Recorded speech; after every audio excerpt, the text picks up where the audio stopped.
నేను ఇప్పటివరకు ఎన్ని సార్లు చేసినో ఎప్పుడు ఫ్లాప్ అయ్యేదనమాట. ఈరోజు కూడా అలానే చాలా ఎనర్జిటిక్‌గా టొమాటో చారు చేసేద్దాము. చాలా చాలా వస్తది అని ఎక్స్‌పెక్ట్ చేసి ప్రొసీజర్ అయితే స్టార్ట్ చేసేసిన.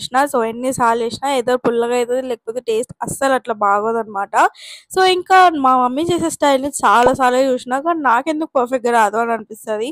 సో, సేమ్ మెజర్‌మెంట్స్ సేమ్ అన్నీ ఈవెన్ టొమాటోస్ కూడా 2 ఏస్తే ఒకేసారి 2 ఏద్దాం. ఇంతే సైజ్, అంతే సైజ్ అని చెప్పి ఎంత చేసినా పర్ఫెక్ట్‌గా రాట్లే అనమాట.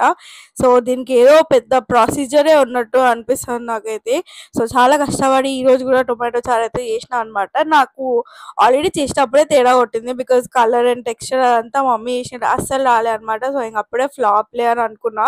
బట్ స్టిల్ ఏదో చిన్న హోప్ అనమాట. మరుగుతే బావుంటదిలే అని అనుకున్నా. కానీ లాస్ట్‌కి ఎక్స్‌ప్రెషన్ చూస్తే మీకే అర్థమైతది.